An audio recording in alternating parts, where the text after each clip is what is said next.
पूजनीय व्यासपीठ. मी आता या सगळ्यांनीच मला बरंच काय सांगितलं, मी त्या बाबतीत जाणार नाही. आता भोसले मॅडमनी एक विधान केलं की माधुरीचं जसं विधान केलं की तिची पूर्ण फॅमिली आई वडील सोडून सगळे येतच असे मागं दत्तापूरकरची बहीण बसली, पूजा जोशी. आता जसे मला आठवतात मी तसे इकडे वृषाली जम्मूकरची बहीण आहे, रुपेश आणि ऋषिकेशची बहीण बसली, इकडे पल्लवी आणि दाढवीची बहीण बसलेली, दळोदीची पूर्ण गँगच आमच्याकडे सगळी ती सगळी या ठिकाणी आहे. इथं राहुलची बहीण बसलेली आहे, अविनाश आणि मला वाटतं विजय त्यांची बहीण आहे. त्या इकडे तर फार म्हणजे अर्चना स्वाती ठाकूर, इकडे पलीकडे गणेश गावडे, आपला किरण गोगटे जो आहे त्याची मला वाटतं मुलगा मुलगी येतात मुलगी आता आपल्या शाळेत शिकते, आमचे पालक त्यांची बहीण पण आपल्याकडे होती. पलीकडे निखिलचा भाऊ नाही तुझा भाऊ तो इथंच आहे. पलीकडे घेणं मगाशी मॅडमने सांगितलं मंजूचा भाऊ, इकडे अमित आपला नेहमी आम्हाला भेटतो, कळेकर ही सगळी गँग आहे, प्रतापची बहीण प्रतिभा वगैरे, तर प्रत्येकाची बहीण भाऊ इथं शिकलेले आहे. आणि तुम्ही का लक्षात आहात आमच्या, तर तुमच्या घरातले सगळेजण इथं शिकले. मग आम्ही असे धागे उभे लावतो की याची बहीण हा याचा भाऊ, त्याच्यामुळे आमच्या डोक्यात ते फीड बसतं. सकाळी यायच्या आधी टेन्शन होतं की कसे चेहरे लक्षात येतील, पण दैव कृपेने भगवंताने ते खूप मोठं गिफ्ट मला तरी पर्सनली दिलंय की मला ते लक्षात राहता येत नावं अजून एक 7 वर्ष राहिले तोपर्यंत. आता तर काय परफेक्ट राहणार सगळे, तुम्ही आता भेटून गेलेली. तर तुम्ही सगळेजण आलात, पहिल्यांदा तुमचं सगळ्यांचं मी शाळेच्या वतीने खूप खूप मनापासून धन्यवाद व्यक्त करतो. आणि तुमचा हा सगळा लवाजमा ज्या टीमने जमा केला त्या टीमचे सगळे पहिले त्यांना आपण लीडर म्हणूया. ते गेले 8-10 दिवस ते खूप प्रयत्न करतात, इथं येत आहेत, तिथं येऊन काय करायचं कसं करायचंय, तुमची जमवाजमव. म्हणून पहिल्यांदा तुमची जी टीम आहे ज्यांनी तुम्हाला एकत्र आणलं त्या टीमसाठी आपण एकत्र जरा टाळ्या होतो. कारण असे कार्यक्रम हे कुणीतरी लीड केल्याशिवाय होत नाही. आता दुसरं जाता जाता एक सांगेल, आता कार्यक्रम झाला यात थोड्या काही प्लस मायनस गोष्टी होती, तर प्लस गोष्टींबद्दल चर्चा करा, मायनस गोष्टी फक्त खिशात घेऊन घरी जा. आणि जी टीमनं हे लीड केलं त्या टीमला तुम्ही थोडा ऍप्रिशिएट करा. आणि आमचं म्हणणं असं आहे, किंबहुना माझी विद्यार्थी संघ आपण जो स्थापन केलाय त्याची भूमिका काय आहे, तर ती भूमिका मी या ठिकाणी मांडेल. बाकी कुठलंही मी तुम्हाला इतर काही गोष्टी बोलणार नाही. मुळात तुम्ही इथपर्यंत आलात, आमच्यासाठी ते सगळ्यात मोठं अचिव्हमेंट आहे. आपल्या या ग्रुपमध्ये आपली माधुरी तुमच्या ग्रुपमधली सगळ्यात मोठी डोनर आहे. 2 वर्षापूर्वी जसा संघ स्थापन झाला, मुळात माधुरी आधीच सोशल वर्क खूप करते. आणि ज्यावेळेस आपला हा संघ स्थापन झाला त्यावेळेस तिच्याशी ज्यावेळेस बोलणं झालं त्यावेळेस तिनं असं आम्हाला सांगितलं होतं की सर 1-2 विद्यार्थी मी दत्तक घेतले आणि माधुरी तू दिलेली रक्कम आपण त्याच पद्धतीने पुढे तिचं युटिलायझेशन करतोय. मला काही गोष्टी आपल्याला तुमच्या माध्यमातून संघातल्या आणि माझी विद्यार्थ्यांच्या पर्यंत काही गोष्टी पोहोचवायच्या आहेत. एक, संघ स्थापन झाला, आज संघ नावारूपाला येतोय, संघ बऱ्यापैकी चांगलं काम करतोय. आता आज सकाळी जे रक्तदान शिबिर आपण आयोजित केलंय ते माझी विद्यार्थी संघाच्या माध्यमातूनच केलेलं आहे. म्हणजे प्रत्येक जण आपापल्या परीने योगदान देण्याचा प्रयत्न करतोय. तुमच्यामध्ये सुद्धा असे काही विद्यार्थी आहेत की जे बाहेर खूप काम करत आहेत. तुमचं ते काम चालू राहू द्या, आमचं त्या कामाला काहीच म्हणणं नाही, पण त्या कामासोबत तुम्ही आपल्या या संघासोबत सुद्धा जोडावे आणि या संघासोबत तुम्ही सगळ्यांनी मिळून काम करावं अशी माझी आणि माझ्या सगळ्या सहकारी शिक्षकांची खूप मनोमन इच्छा आहे. आता संघ काम करतोय. आता बऱ्याचदा काय होतं, आपण नदीच्या कडेला बसलेलो असतो आणि नदीत पाण्यामध्ये दगड मारत बसतो. ओके, पण पाण्यात काय चाललंय ना हे पाहण्यासाठी तुम्ही पाण्यात उडी मारा सगळ्यांनी. बऱ्याचदा असं होतं की एखादं काम उभं राहिलं की त्या कामाच्या बद्दल पॉझिटिव्ह आणि निगेटिव्ह अशा 2 गोष्टी समोर येतात. म्हणजे आता आपल्याच काही विद्यार्थ्यांकडून माझ्यापर्यंत काही गोष्टी पण अशा आल्या की सर संघाबद्दल थोडं असं निगेटिव्ह पण काही गोष्टी बाहेर आहेत. तर माझं म्हणणं असं आहे की तुम्ही इथं या, संघ काय काम करतोय ते बघा, आणि संघामध्ये जर काही कमी जास्त वाटलं ना तर तुम्ही निश्चित ठामपणे सांगा. कारण मला जो संघ पुढे न्यायचा आहे तो असा संघ पुढे न्यायचा आहे की तिथं क्वेश्चन मार्क नकोय आपल्याला. आणि मला या गोष्टीचा आनंद होईल की तुम्ही एखादी त्रुटी, एखादी चूक जर मला सांगितली तर मला निश्चित त्या गोष्टीचा सगळ्यात जास्त आनंद आहे. तुम्ही कौतुक नाही केलं तरी चालेल, मला चूक सांगा की सर संघात ह्या गोष्टी चुकीच्या होतात, निश्चित त्याच्यावर आपण काम करू. मुळात संघ आपण स्थापन केलाय तो आदरणीय डमाले सरांना समोर ठेवू, आणि डमाले सर जसे आमचे प्रेरणास्थान आहे तसे तुमच्या सगळ्याचे ते प्रेरणास्थान आहे. त्यामुळे डमाले सरांवर असलेला तुमचा जीव, त्या जीवाला आम्ही कधीच काढा जाऊ देणार नाही. कमीत कमी आम्ही या संघात आहेत तोपर्यंत. किंबहुना संघातल्या सगळ्या मुलांना मी हे सांगितलेलं आहे की जर संघात एखादी गोष्ट चुकीची वाटली किंवा चुकीची गोष्ट घडली तर त्या क्षणी पहिला संघातनं बाहेर पडणारा मी असेल. त्यामुळे संघात काही चुकीचं होणार नाही याची काळजी आम्ही सगळेजण घेतोय. आता संघामध्ये आर्थिक पण देवाणघेवाण आपली चालू आहे. जिथं पैसा येतो ना तिथं क्वेश्चन मार्क यायला सुरुवात होते. पण तुम्हाला सगळ्यांना मला सांगायला अभिमान वाटेल की तुम्ही कधीही संघाला भेट द्या, संघाचं सगळं ऑडिट बघा, संघाची सगळी आवक जावक बघा.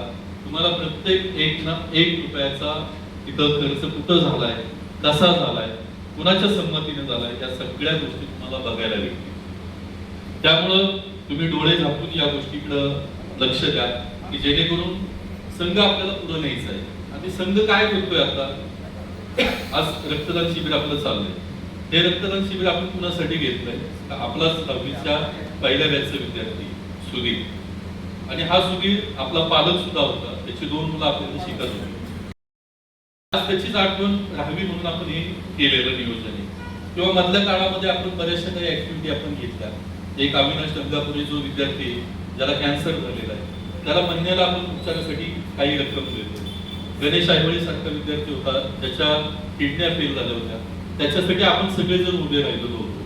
प्राजक्ता माने सारखी मुलगी आहे जिला थॅलेसेमिया सारखा आजार झाला, आज ती 5वीला एकदम चुनचुनीत आणि टणटणीत शिकते. हे सगळं आपण सगळ्यांनी मिळून केलेलं आहे. म्हणजे आपण काय करतोय, आपण आपल्यासाठी उभे राहतोय. मला अशी अपेक्षा आहे की आपण बाहेर कुणासमोर हात पसरण्यापेक्षा जर संघच एवढा आपण ताकदवान जर केला की उद्या आपल्यापैकी अशी वेळ पुन्हा येऊ नये, पण जर वेळ आली तर संघ असा खटखट उभा राहील आणि त्या येणाऱ्या घटनेला त्या ताकदीने सपोर्ट करेल. म्हणून संघ आपण स्थापन केलेला आहे. आणि या संघामध्ये पर्सनली मी असेल किंवा माझ्याबरोबर काम करणारी कोर कमिटी असेल, आम्हाला कुणालाही पब्लिसिटी, पद, प्रतिष्ठा, पैसा याच्याशी काही घेणं देणं नाही. आमचं उलट असं म्हणणं आहे की तुम्ही इन्व्हॉल्व व्हा, तुम्ही हातामध्ये सगळे तत्त्व घ्या आणि तुम्ही संघ चालवा.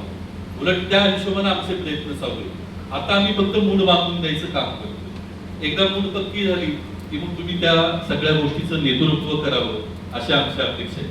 बऱ्याचदा काही जणांना असंही वाटतं की हा माझी विद्यार्थी संघ आहे, मग इथं शिक्षणाचं काय काम आहे. तर आम्ही आमच्या ज्या वेळा आहेत त्या वेळेनंतर आम्ही आमचं बाहेर पडू. फक्त तुम्हाला एकत्र आणून आम्ही बाहेर पडणार आहे, हे आमचं टार्गेट. तर त्या टार्गेटला तुम्ही सगळ्यांनी सहकार्य करा. प्रत्येक जण आज वेगवेगळ्या क्षेत्रामध्ये आज काम करतोय. मला त्या दिवशी म्हणजे काल हा हॉल वगैरे जो साफ केला ना, तर हा या आपल्या लीडर लोकांनी साफ केलाय. याच्यात कोणी वकील आहे, कोण मोठ्या बिल्डर आहे, तर त्यांनी काल हातामध्ये झाडू घेतले. कोण टॅक्स कन्सल्टंटचं काम करतंय, त्यांनी हातामध्ये झाडू घेऊन हे पुसले, हे साफ केलं, वर्ग साफ केले. आणि आम्हाला उत्तर काय दिलं, सर लहान असताना आम्ही ज्यावेळेस मंदिरामध्ये बसायचो, त्या चाळीत बसायचो, तर त्या काळामध्ये आम्ही झाडू घ्यायचो, आम्ही पोते आणायचो, पोत्याने पाऊस पडला तर पाणी पुसायचो. ते काम केल्याचं आज आम्हाला भास होतोय. म्हणजे एवढे मोठेपण तुमच्याकडे माणसाला मोठेपणा आहे. म्हणून तुम्ही सगळ्यांनी सगळं माझ्या एका व्हिडिओमध्ये पण मी हे सांगितलं की मान पान बाजूला ठेवा. सगळे इथं येताय ना तुम्ही, तर इथं या शाळेचा विद्यार्थी म्हणून तुम्ही या. तुम्ही कोण आहात ते बाहेर ठेवा. इथं आले तुम्ही या शाळेचे विद्यार्थी, आणि आम्हाला माहिती आहे तुम्ही काय परिस्थितीमध्ये शिकलेले. तुमचे आई वडील किती धडपडायचे हे आम्ही पहिले 5-6 जण जे आम्ही होतो त्या काळात, तर आम्हाला हे सगळ्यांना माहिती की तुमची आई कशी धडपडायची, तुमचे वडील कसे धडपडायचे. आणि या गौरी सरांनी सांगितल्याप्रमाणे आम्हाला तुम्ही दत्तक दिलेले होते. काय करायचं नाही तुम्ही करा, आणि तुम्हाला विचारायला सुद्धा येणार नाही. एकही पालक आम्हाला विचारायला कधीच यायचा नाही. असे तुमचे पालक होते. म्हणून आपल्यातलं हे बॉन्डिंग वाढलेलं आहे. माझी तुम्हाला सगळ्यांना एक विनंती आहे, तुम्ही आज एकत्र आला, दुसरे एकत्र येऊ नका. तर आपल्यामध्ये सुद्धा काही मित्रमंडळी अजून कुठेतरी फ्रस्ट्रेशन मध्ये असतील, कुठेतरी मागं असतील, तर त्यांना पुढे आणण्याचं काम आपण करूया. कारण काय होतं, बरेचदा आम्ही ज्यावेळेस काम करतो ना, तर आम्हाला हे जाणवतं की काही विद्यार्थी अजून सुद्धा शाळेमध्ये यायला मागत नाही. मग आम्हाला त्याची कारणं कळत नाही की कुणी 10वी नंतर शिकलं नाही, कुणी 10वी नंतर कुणाला जॉब लागला नाही. काही जणांचे जॉब थोडं आपण असं म्हणूया कमी जास्त दर्जाचे, ते मूल्यमापन ते स्वतःच ते करतात, आपण नाही करत. तर असे कुणी आपले विद्यार्थी असतील जे पुढे डॅमेज झालेले असतील, तर तुम्ही सगळ्यांनी तुमच्या बॅचनं त्या विद्यार्थ्यांना उभं करण्याचं काम आपल्याला करायचं. संघ रजिस्ट्रेशनची प्रक्रिया आपली चालू आहे. एकदा रजिस्ट्रेशन झालं की त्याच्यावर मग थोडं सरकारचं लक्ष राहील, आयुक्तांचं धर्मादाय आयुक्तांचं लक्ष राहील, त्याचं ऑडिट होईल. या सगळ्या गोष्टी पारदर्शी करण्याचा आपण प्रयत्न करतो. आता आम्ही काय करतोय, तुम्ही आलेला सगळा पैसा आपण आता 3 जणांच्या नावाने खातं खोललेलं आहे. त्याच्यामध्ये आपले भोसले मॅडम आहेत, ऋषिकेश कांबळे आणि किशोर कोपडे, या तिघांच्या नावाने आपण एक जॉईंट खातं खोललेलं आहे. आणि त्या खात्यामध्ये आपण सगळा पैसा टाकतोय आणि तिथूनच आपण तो सगळा युटिलाइज करतो. पण तरी सुद्धा त्याच्यावर सुद्धा ऑब्जेक्शन काही मंडळींचं आहे. कारण काय होतंय, स्कॅनर पाठवला तर मॅडमचं नाव दिसतंय किंवा किशोरचं नाव दिसतंय, ऋषिकेशचं नाव दिसतंय. तर आपण असा प्रयत्न करतोय की आपला संघ रजिस्ट्रेशन झाला की त्याचं नाव येईल माजी विद्यार्थी संघ श्रीराम विद्या मंदिर व माध्यमिक विद्यालय. ज्यावेळेस संघाचं नाव आणि संघाचं लेबल आपल्या स्कॅनरला दिसेल, त्यावेळेस मला वाटतं ज्यांच्या मनामध्ये किंतु आहे, शंका आहे, ती मुलं अजूनही आपल्याला संघाला पुढे नेण्यासाठी प्रयत्न करतात. पुन्हा एकदा तुम्ही सगळेजण या ठिकाणी आला, छान नियोजन केलं तुम्ही सगळ्यांनी.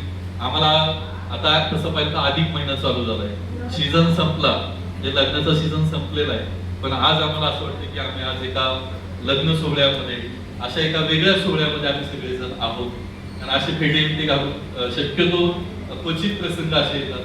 तुम्ही तो प्रसंग आम्हाला दिला, तुम्ही तो आनंद आम्हाला दिला.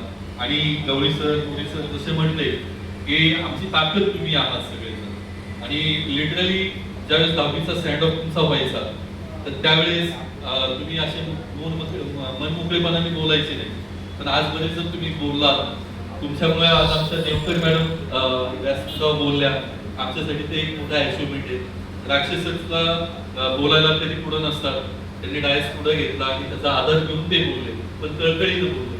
तर कसं असतं, या गोष्टी अशा एकत्र आल्यानंतर घडत असतात. त्यामुळं एकत्र या, एकमेकांसाठी उभे राहूया आणि एकमेकांना आपण सोबत घेऊन पुढे जाऊया. संघ तुमच्यासाठी काय करतोय हे मी तुम्हाला सांगितलंय. तुम्ही लोकांनी संघासाठी काही सूचना असतील तर त्या निश्चित द्या. आपण सगळेजण एकत्रित येऊ, आपला हा संघ पुढे नेण्यासाठी प्रयत्न करू. धमाले सरांना याच्यापेक्षा मोठी आदरांजली आपल्याकडून दुसरी नसणार. आम्ही ते ताकद ठेवलंय की ज्या शिक्षकांमुळे, धमाले सरांमुळे आम्हाला पुढे येण्याची संधी मिळाली. मला तर व्यासपीठ धमाले सरांनी दिलं, त्याच्यामुळे ते लोक आम्ही कायम सोबत घेऊन चालणार आहे. म्हणजे कुठलाही कार्यक्रम आला तर वहिनी त्या कार्यक्रमाला डेफिनेट असतात, वहिनी त्यांचा वेळ देतात. आणि ते अंतर आम्ही अजून ठेवलेलं नाही. म्हणजे वहिनींना अंतर आमच्याकडून कधी जाणार नाही. आम्ही प्रत्येक क्षणाला वहिनीची आठवण करून त्यांना इथपर्यंत आणतो, त्यांना बोलवतो, त्यांचा सन्मान, मान सन्मान जे काय आम्हाला वाटेल ते आम्ही आमच्या पद्धतीने करतोय. इव्हन कौटुंबिक त्यांची काही अडचण असेल तर तिथेही आम्ही वहिनींना सांगितलेलं आहे. त्यांना किरण असेल त्यांना सांगितलं